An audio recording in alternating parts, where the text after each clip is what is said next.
এখন আমরা দামোদর নদী বেড়াতে এসেছি। এত সুন্দর একটা ভিউ আপনারা দেখতে পাচ্ছেন। আমি এবং আমার মেয়ে এসেছি এই নদীতে স্নান করব। আমার মেয়ে এখন ঝুনুক কুড়ুচ্ছে। বাবা একবার টাটা করে দিন। কেমন আছেন সবাই? আমরা বেড়া এসেছি। এই যে নদীতে এখন স্নান করব, সেই স্নানের প্রস্তুতি, অর্থাৎ স্নান করার জন্য আমি এই নদীতে নামবো। আমার মেয়ে নদীর এই কিনারাতে দাঁড়িয়ে আছে, ও বাড়ি থেকে স্নান করেই এসছে। আর আমি আজকে প্রস্তুতি নিয়েই এসেছি স্নান করব বলে, তাই এই যে নদীর ধারে চলে এসেছি। দেখুন কত সুন্দর নদী, দামোদর নদী।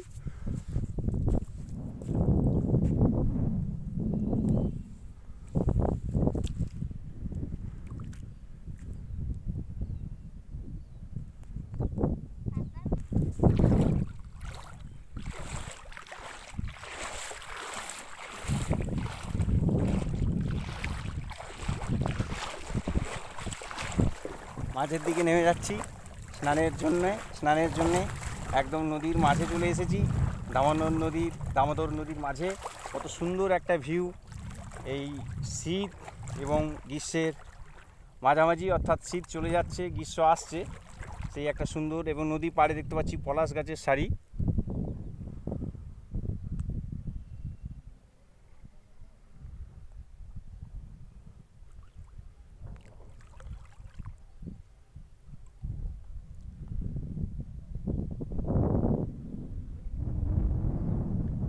নদীর ধারে ট্রাকে বালি বোঝাই চলছে, অর্থাৎ এই নদী থেকে বালি নিয়ে গিয়ে বাড়ি ঘর তৈরি হচ্ছে।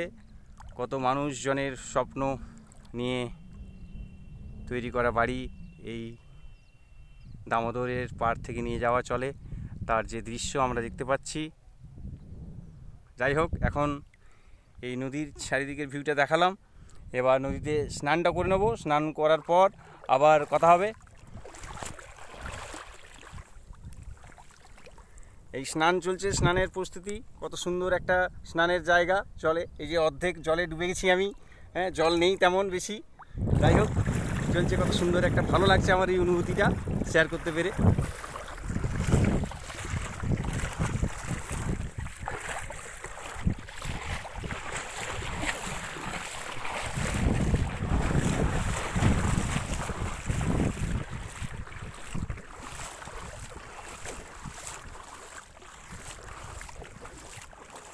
আমাদের সাথে জুড়ে গেলেন, অর্থাৎ নদীটা অনেকটা রাস্তা, আমরা বাইকে এসেছি, কিন্তু আমার স্ত্রী এবং আমাদের মিঠু দিদি দুইজনে হেঁটে এলেন। এই যে আসছে, তাদের দৃশ্য দেখাচ্ছি এক্ষুনি।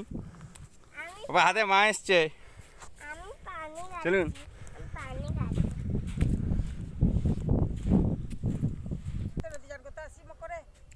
এই যে আজকে মিঠু দিদির বাড়ি বেড়াতে এসেছি। এই যে আমাদের মিঠু দিদি, দেখছি মিঠু দিদিকে। মিঠু দিদি কিছু বলুন আপনি। কি বলবো ভাই, যাই হোক বলুন। আমাদের নদী কেমন লাগছে, কেমন দেখছো আমাদের গ্রাম? হ্যাঁ, খুব সুন্দর, আমার তো খুব ভালোই লাগছে। এই এত সুন্দর বালির যে স্থান, লোক বালি নিয়ে যাচ্ছে, আর নদী, আমি স্নান করছি আজকে নেমে এখানে, ভালোই লাগছে। তোমার কেমন লাগছে বলো? আমার ভালো লাগছে। বিটু দিদি আর আমার স্ত্রী দুজনে কিন্তু হেঁটে হেঁটে চলে এলো, আর আমরা বাইকে এলাম, আমি আর আমার মেয়ে। এই যে মেয়ে ঘুরে বেড়াচ্ছে।